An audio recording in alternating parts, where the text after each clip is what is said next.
Hello लोगोफोर दिनैनि बे गोदान मोनसे भिडिअनि गेजेरजों नोंथांमोनखौ गासैखौबो बरायनानै लाग्रोनाय थालायबाय।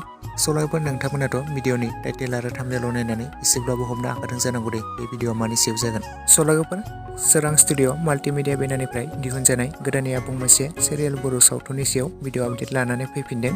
नोंथांमोना भिडिअनि सायाव आबुङै मिथिनो थाखाय जोबजासिम नायलांबाय थायोब्लानो जाबाय। लोगोफोर थौदो बिदिब्ला भिडिअखौ जागायजेननोसै।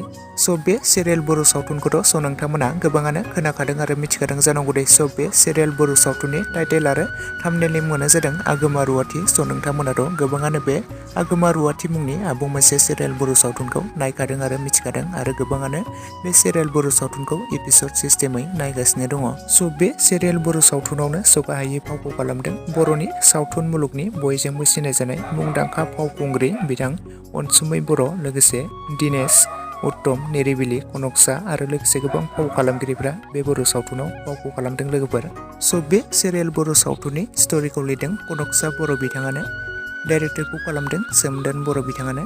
लोगोफोर बे सिरियाल बर' सावथुनखौथ' नोंथांमोना गोबाङानो एपिसड 1निफ्राय लानानै एपिसड 12सिम अलरेडि नायखाबाय आरो नुखाबाय। आरो गोबाङानो बे सिरियाल बर' सावथुनखौ एपिसड 1निफ्राय लानानै एपिसड 12सिम नायखाबाय। आरो नोंथांमोनहा बेनि एपिसड 13खौ नायनो थाखाय जोबोरैनो एक्साइटेड जानानै दङ। सोर सोर नोंथांमोना बे 13खौबो नायनो थाखाय एक्साइटेड जानानै दङ बयबो कमेन्ट सेक्सनाव लिरना फोरमायहरदो। बे एपिसड 13खौबो थाबैनो बे साननैसोनि गेजेरावनो रिलिज खालामनानै होगोन। नोंथांमोना बयबो नायनो थाखाय नेनानै थाथ'लायदो आरो बयबो कमेन्ट्स खालामदो।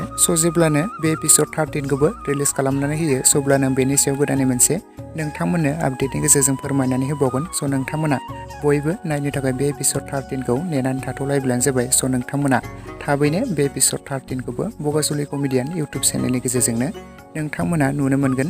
लोगोफोर लोगोसे आंनि दासिमनि भिडिअ आपडेटआ बेखिनियावनो। भिडिअखौ नायनानै जुदि नोंथांमोना मोजां मोनोब्ला लाइक खालामोब्लानो जाबाय। लोगोसे चेनेलाव गोदानै फैदोंब्ला साबस्क्राइब खालामनानै खाथिनि बेल आइकनखौबो अल प्रेस खालामना लायोब्लानो जाबाय, जाहाथे नोंथांमोना बेफोरबायदिनो आंनि बे चेनेलाव गोदान गोदान बर' सावथुन आरो माखासे एलबामफोरनि भिडिअ आपडेटखौ मोनथिबाय थायो।